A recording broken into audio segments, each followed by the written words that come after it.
반갑습니다. 정우성 선교사입니다. 저희 학교를 간단히 소개하면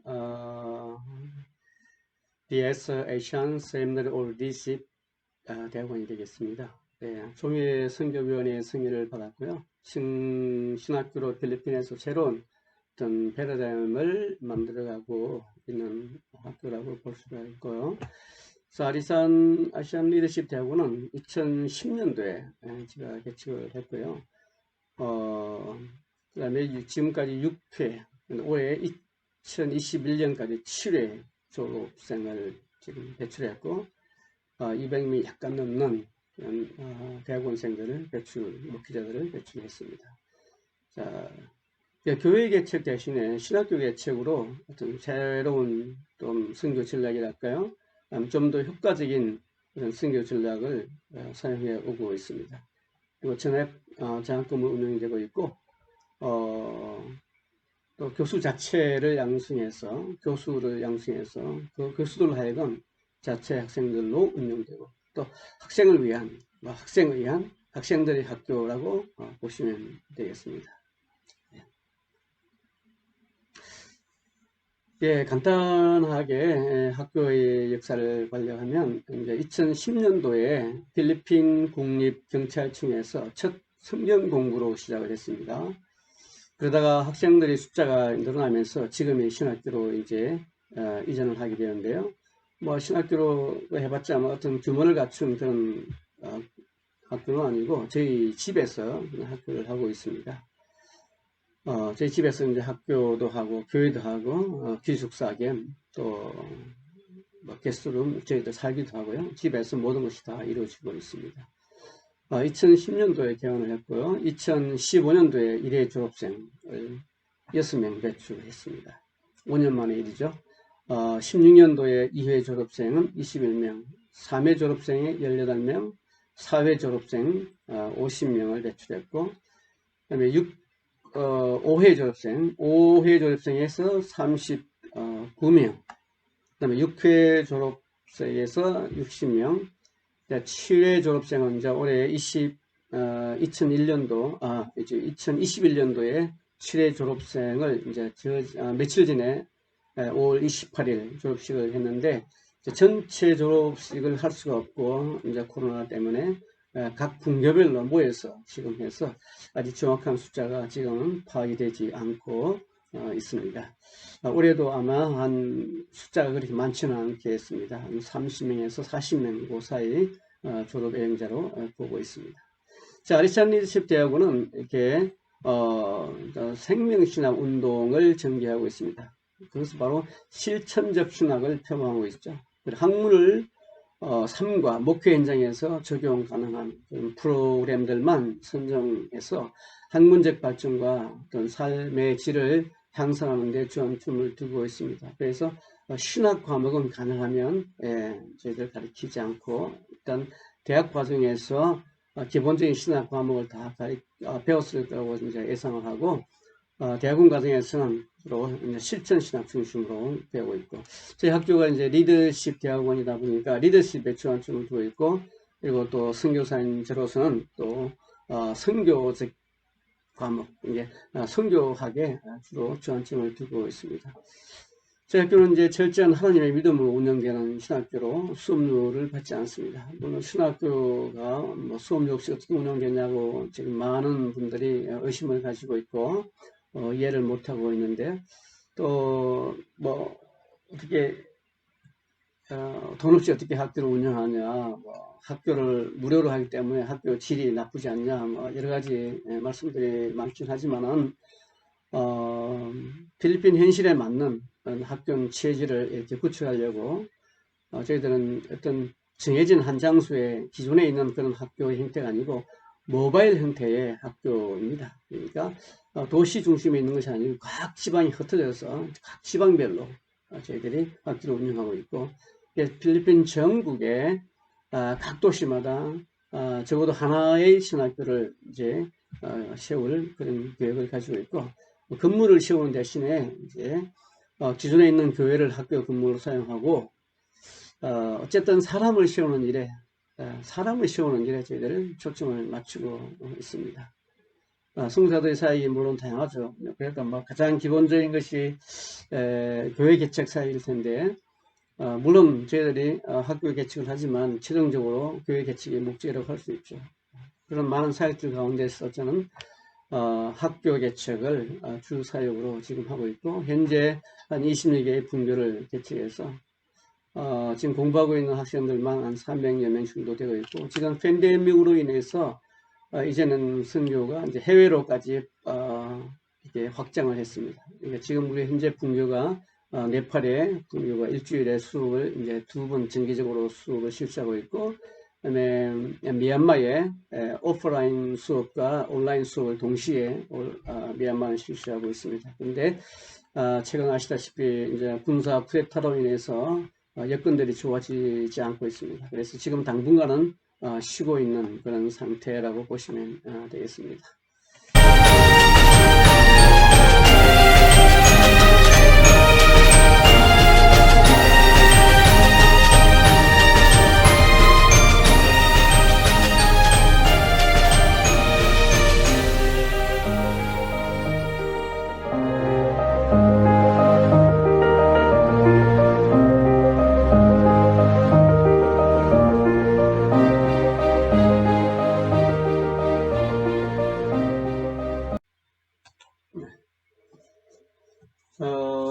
개척 동기라고 하면 신학교를 개척하게 동기는 제가 할 수 있는 일이 가르치는 일밖에 할 수가 없었어요. 좀 슬픈 이야기긴 하지만 특별히 파송교회가 있는 것도 아니고 단순한 후원자가 있는 것도 아니고 뭐 할 수 있는 것이 사실은 아무것도 없었어요. 그러다 보니까 제가 할 수 있는 일이 오직 가르치는 일밖에 없었어요. 그래서 또 제가 워낙 가난한 경험을 하다 보니까 목회자가 가난해서 신학교 공부를 못한다. 정말로 돈 없는 것도 억울한데 돈이 없어서 신학 공부를 못한다는 것은 너무나 억울한 일 같다는 생각이 들었습니다. 그래서 제가 혼자 희생하더라도 가난한 필리핀 목회자들에게 공부할 수 있는 기회를 줘야겠다. 이런 사실을 좀 거대한 꿈을 가지고 있었죠. 그래서 물론 뭐 어느 나라나 마찬가지겠지만 필리핀 특히 가난한 사역자들이 굉장히 많습니다. 그러다 보니까 신학교를 다니기 위해서 도시로 나온다는 것은 별로 쉬운 일이 아닙니다. 뭐 우리 한국처럼 도로가 좋은 것도 아니고 통학할 정도로 그렇게 교통이 좋지 않습니다. 그러다 보니 시골에 있는 사실 목회 지망생들, 신학 지망생들은 공부하고 싶어도 사실상 공부할 기회가 없는 거죠. 학교가 없으니까요. 그래서 제가 이제 지방을 중심으로 신학 개척을 시작하게 된 거죠. 신학 공부를 하고 싶어도 할 수 있는 그 시골 목회자들에게 기회를 주고 싶었는 것이죠. 자, 이러한 동기로 인해서 신학교 개척을 이제 시작하게 되었고, 신학교를 개척하게 된 또 나름대로의 목적도 있습니다. 필리핀에 목회자들의 제가 잠깐 동기는 아닌데 적어도 60%, 70% 정도는 평신도 목회자라는 거죠. 특히 이제 지방에 가면 더 심하고 순교 공부하고 어떤 교단은 아예 신학 공부를 아예 못하게 하는 경우도 있기도 하니까요. 그래서 필리핀에 진 일반적인 그런 또 신학도 그런 어려움도 있지만 또 다원주의 경향이 강합니다. 그래서 전통적인 신학에 대한 분명한 노선이 없죠. 그래서 모든 신학이 혼합된 신학입니다. 그래서 일반적으로 조직 신학이 굉장히 약하죠. 대개는 교단 신학에 의존하고 있고 모든 교단이 거의 다 비슷비슷한 그런 상황인데요. 그래서 필리핀에 이런 좀 더 올바른 신학 보급이 필요하겠다 싶어서 시작하게 되었습니다. 그리고 현지 교회가 필요한 인재 양성도 필요한 것이죠. 그래서 선교사는 가장 먼저 하고 싶은 일이 교회를 세우든지 아니면 센터와 건물을 세우고 싶어 하는데요. 누구나 마찬가지죠. 저도 마찬가지죠. 그런데 선교사는 이제 건물을 세우기보다는 사람을 세우는데 우선해야 된다라고 생각을 기본적으로 하고 있습니다. 그래서 더욱더 현재는 더욱더 그렇죠. 현재 코로나 시대를 사는 이 선교사들의 사역을 우리가 뒤돌아볼 기회를 가지게 되는데, 안타까운 현실이지만 많은 분들이 이제 건물을 세우는 것에 선교 목적을 알고 있는 것처럼 건물을 세우는 데 집중을 하고 그것을 아주 자랑스럽게 여기 왔습니다. 물론 건물이 필요 없다는 얘기는 아니죠. 뭐 건물이 필요하죠. 그러나 우선순위는 사람이 먼저라는 것이죠. 그래서 지금 우리 한번 돌아보면 아마 뭐 제 말이 틀리다고 아마 부정하지는 않을 겁니다. 지금 사정이 어떻습니까? 사람은 건물은 없고 건물만 남아있는 경우가 많죠. 건물은 뭐 잘 지어놨겠지만 지금은 사람이 남아있지 않습니다. 그래서 선교사는 현지에서 뭐가 필요한지 현장 조사를 통해서 그에 기초해서 현지 교회를 돕는 일이 주 사역이 되어야겠다는 생각을 하게 됩니다. 선교를 내 중심으로 하다 보면 이런 현상이 벌어지게 되죠. 그래서 현지인 교회 중심으로 현지인을 중심으로 우리가 선교도 해야 되겠다. 선교사는 단지 옆에서 협력자로서의 역할이 더 중요하지 않을까 이런 생각을 이제 하게 된 거죠. 그것이 이제 오늘 지금 우리 코로나 시대를 사는 이 시대를 와서 보니까 정말로 중요한 결정이었다. 정말 잘한 결정이었다.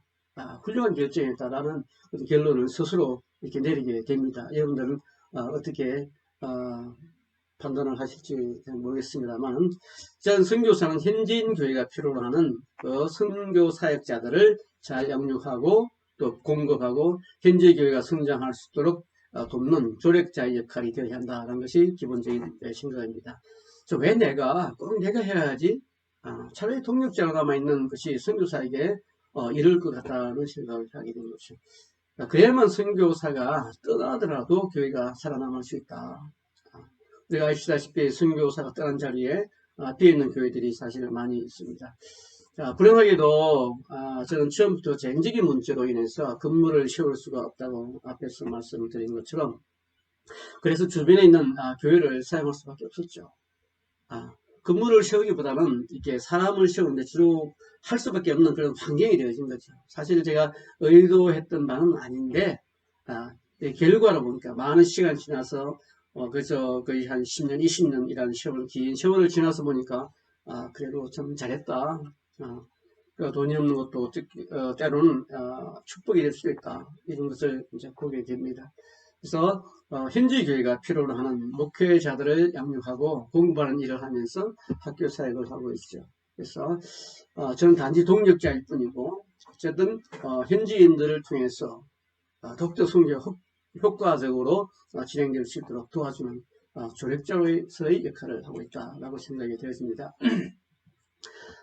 세 번째 제가 이제 신학교를 하게 된 것은 가난한 목회자들에게 교육의 기회를 주고 싶다고 좀 전에 말씀을 드렸습니다. 그러면서 우리 학교를 통해서 어떤 협력 사역의 모델을 제시하고 싶었던 것이죠. 협력 사역이 어디든지 마찬가지인데 협력 사역이 잘 안 됩니다.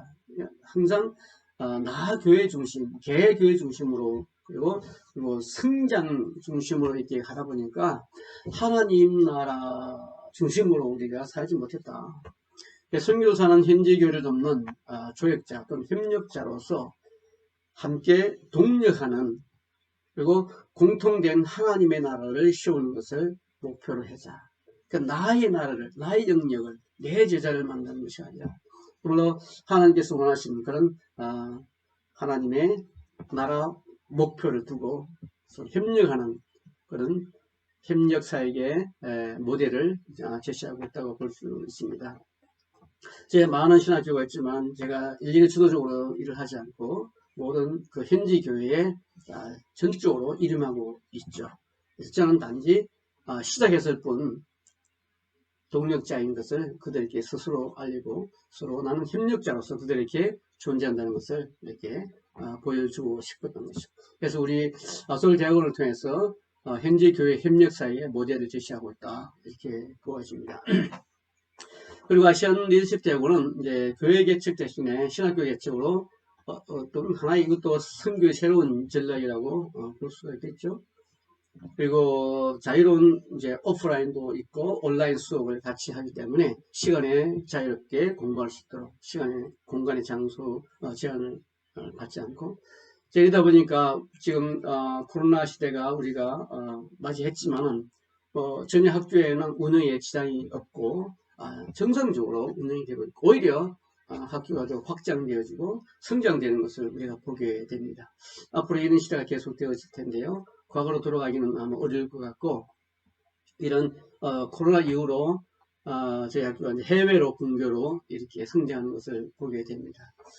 그래서 우리가 이제 나 중심의 선교보다는 이렇게 현지 교회 중심으로 또 내 주도적 사역보다는 현지 사역자 중심으로 사역을 하시다 보면 교회가 좀 더 안정적으로 선교가 확장되지 않을까 이런 생각을 이렇게 나누어 봅니다. 그리고 제 학교를 통해서 이제 지역 분배 지금 효과를 누리고 있는데요. 모든 교회가 다 도시 중심에 되어 있죠. 뭐 한국도 마찬가지겠지만.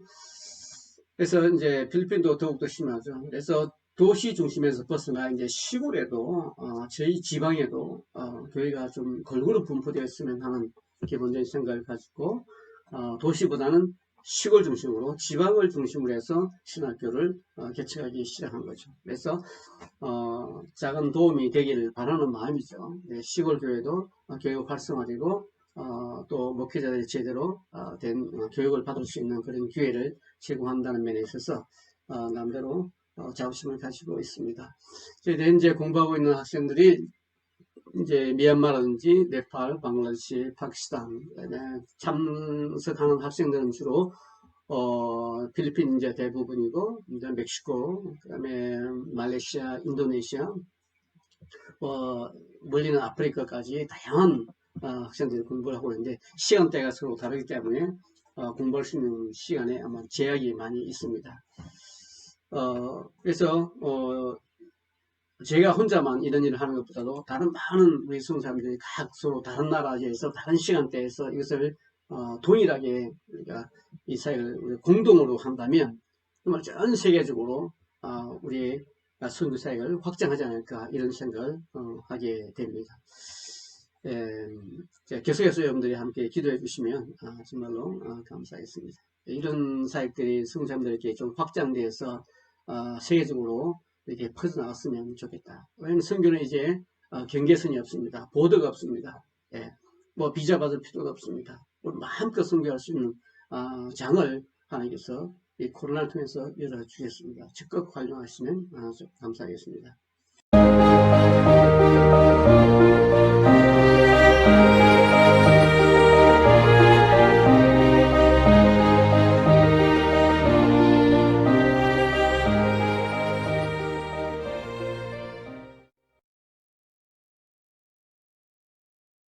성장 요인이라고 하면 좀 무서운 얘기이긴 한데 자부심 심어주기라고 볼 수 있습니다. 서울대학원이 뭐 대단한 학교도 아닌데 뭐 자부심이 가질 수 있을까요? 이렇게 생각할 수 있어요. 물론 그렇습니다. 뭐 서울대학원이 건물이 있는 것도 아니고 뭐 인가를 받은 것도 아니고 정말 유령 같은 신학교죠. 자, 그렇기 때문에 자부심을 심어주는 일이 굉장히 중요하다고 생각을 했던 것이죠. 예. 그래서 매 시간마다 학생들에게 학교에 대한 자부심 심어주기를 했습니다. 뭐 그것이 자부심이라는 게 뭐겠어요? 자, 우리 학교는 최고의 학교가 될 수 있다. 최선을 다해서 학교를 정말로 학교답게 한번 만들어보자. 이 학교를 만드는 것은 바로 여러분이다. 그러니까 여러분들이 실패하는 것은 곧 나의 실패고 내가 실패하는 것은 곧 여러분들의 실패고 결국은 우리 학교 전체의 실패가 된다. 자, 우리는 나 자신을 위해서라도 우리는 학교를 제대로 만들자. 그럼 제대로 만들기 위해서는 어떻게 해야 되냐? 열심히 공부하는 것밖에 없다. 실력을 쌓아야 된다. 그래서 학교는 학생들의 자존심이다 라고 하는 것을 굉장히 부각을 시키게 되는 거죠. 그래서 학생들의 실패는 결국 학교의 실패라는 것을 인지시키면서 공부를 하는데 누구를 위해서 공부하냐? 바로 나를 위해서 공부해라. 좀 무슨 얘기죠? 그러니까 계속해서 시간마다 매 시간마다 공부를 누구를 위해서 공부하지? 바로 나를 위해서. 이 정상 선교사를 위해서 공부를 열심히 해라. 여러분들이 실패한 것은 바로 나의 실패다. 나는 여러분들의 실패를 원하지 않을 뿐더러 나의 실패를 원하지 않는다. 이렇게 하면서 학교에 대한 자부심을 가질 수 있도록 굉장히 많은 시간을 투자했죠. 자, 그래서인지는 몰라도 하나의 공동체, 우리는 이제 Asian Seminar of Leadership, 이니셜에 따라서 아솔이라고 그러는데, 아솔에서 공부하는 학생들을 다 아솔리안이라고 부릅니다. 아솔리안 공동체가 형성되는 것이고, 또 나름대로 학생들은 상당히 많은 자부심을 가지고 있죠.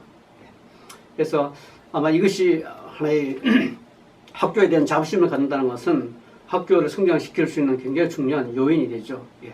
학교를 자랑스럽게 여기고, 교수를 자랑스럽게 여기고 하는 것은 학교가 성장할 수 있는 기본 바탕이 되는 것입니다. 그래서 굉장히 빠른 시간에 급성장한 예라고 볼 수 있죠. 그 10년 만에 180여 명의 졸업생이 배출되었고 300여 명의 학생이 공부하고 있으니까 나름대로 성공했다고 볼 수가 있겠습니다. 그다음에 이제 저희들은 우산 조직을 가지고 있습니다. 우산 조직이라는 것은 서울 대학원이라고 하는 하나의 큰 엄브렐러를 조직해서 그 아래에 많은 지방 교회를 중심으로 하나의 네트워크가 형성이 되는 거죠. 하나의 아솔 신학대학교 안에 분교라고 하는 자체의 신학교를 만들어서 각자 독립적으로 운영할 수 있도록 자격을 부여하는 것이죠. 그렇게 해서 하나의 큰 엄브렐러를 형성해서 하나의 조직으로 지금 성장하고 있는 단체라고 볼 수가 있겠습니다. 그리고 이제 저는 빨리 권한임을 하는 편입니다. 학교를 세우고 그러다가 이제 분교장을 임명하고 그 분교장에게 절대적인 권한을 위임을 하는 거죠. 분교장이 모든 것을 다 결정할 수 있도록 하고 나는 그저 서브하면서 그냥 봉사하는 차원에서 그렇죠? 그렇게 함으로써 이제 또 그 분교장의 권위를 세워주고 분교장의 자존심을 세워주면서 자체적으로 잘할 수 있도록 어떤 기반을 만들어 주는 것이죠.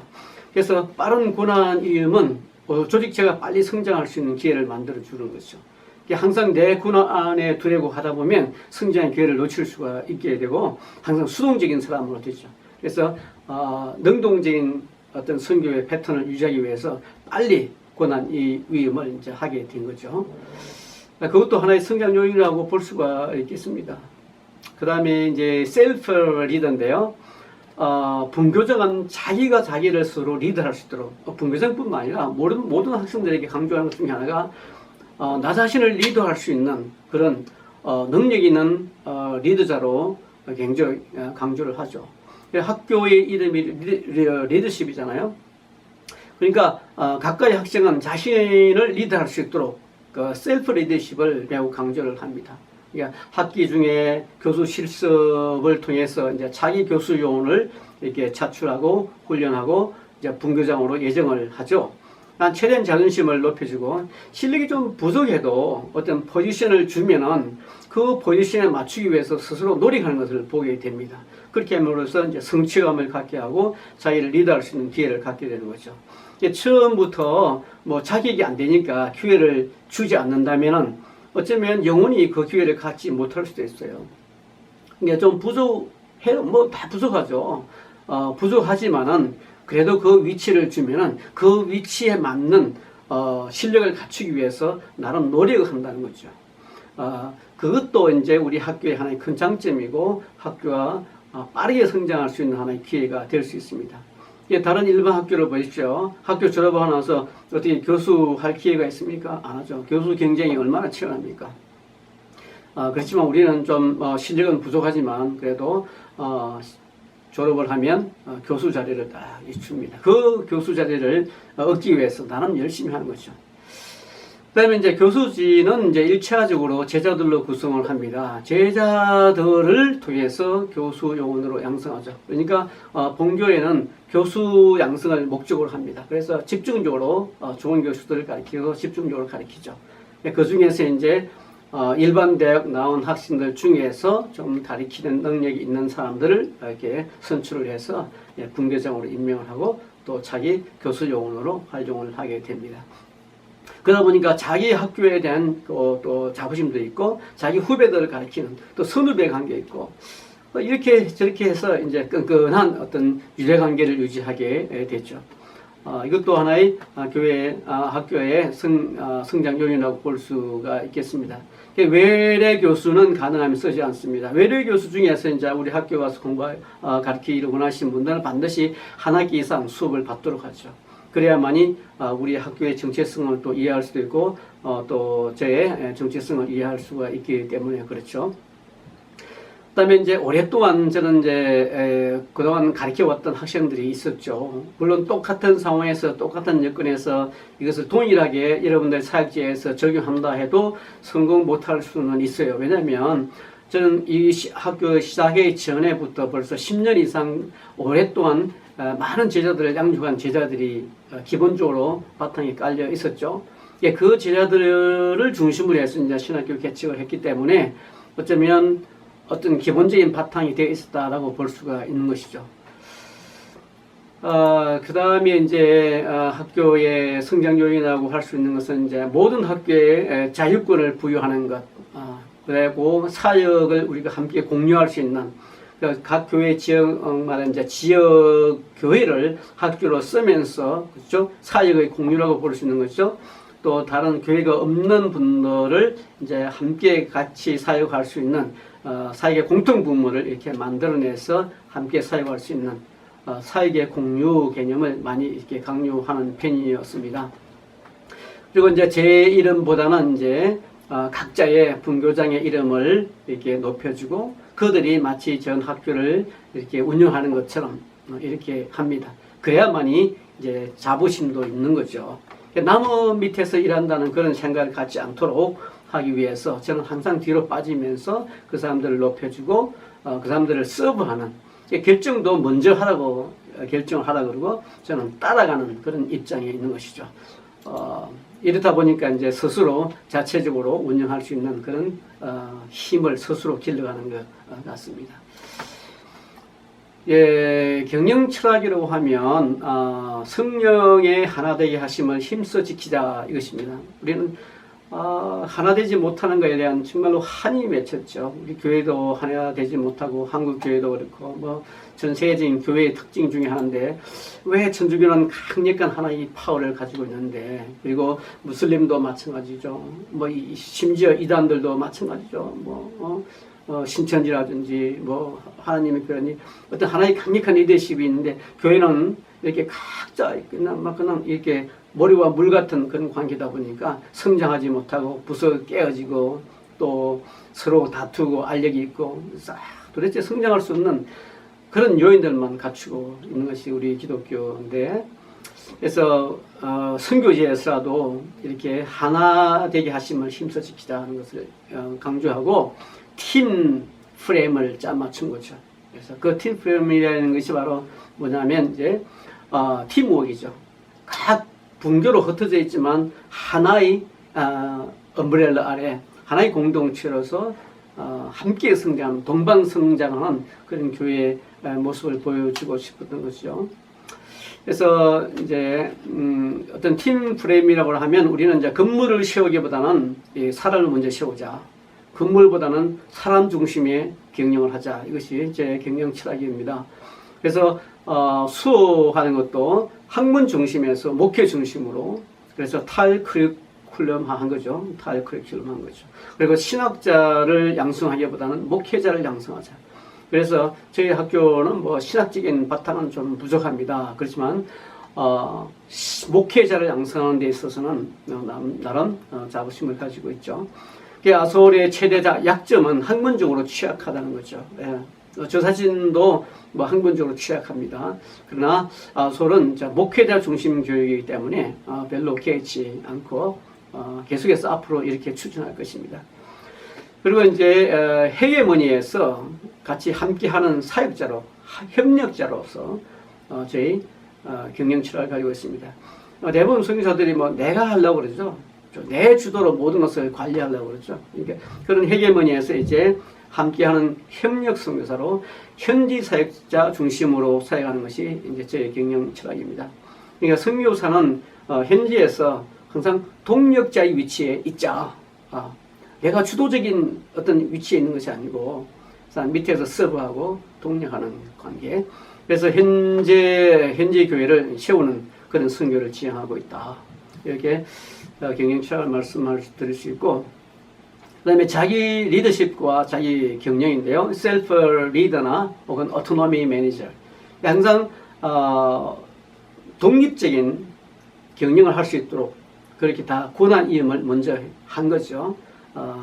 그 다음에 이제 리더 중에서 리더가 되라. 이것을 많이 강조를 합니다. 그래서 leadership of leaders로 해서 목회자의 리더십을 강조하면서 다른 사람들 리더할 수 있는 그런 경제까지 올라갈 수 있도록 계속해서 이런 리더십에 대한 것을 강조를 하죠. 학교 자체가 리더십 대학원 아닙니까? 그리고 언어 능력을 배양합니다. 이 선교사들도 마찬가지인데 언어 때문에 선교에 많은 제약을 받기도 하죠.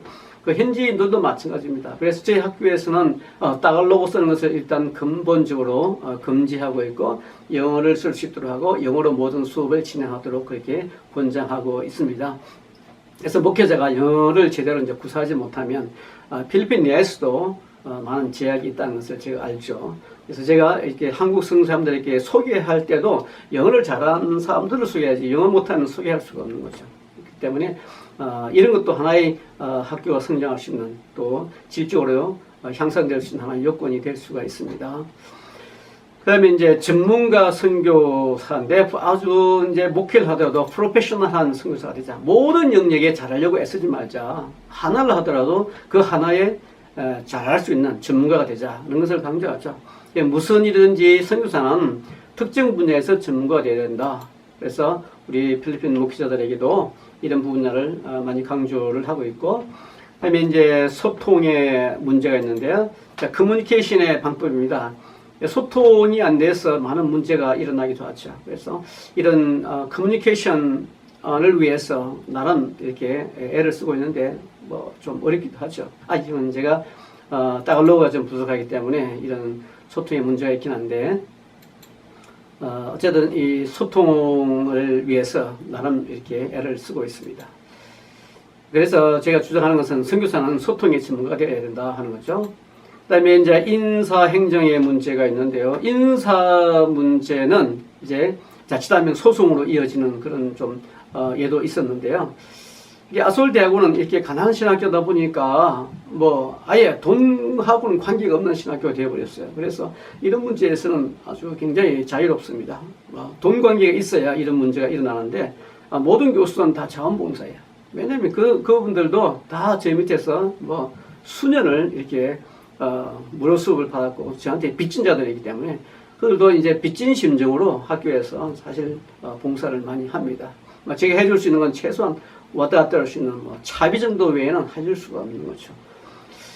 근데 뭐 이렇게 가난한 사역을 하다 보니까 크게 성장은 못했지만 그래도 탄탄하게 성장해왔고 오랜 동안 지금 뭐 10년 이상 올해 딱 12년째 되는데요. 그리고 또 이런 팬데믹 상황에서도 흔들리지 않고 계속해서 정상적으로 유지되는 것을 보면 뭐 이것도 나름 뭐 좋다라는 생각을 하게 되죠. 그래서 가난하다고 해서 돈이 없다고 해서 너무나 기죽지 말고 가난한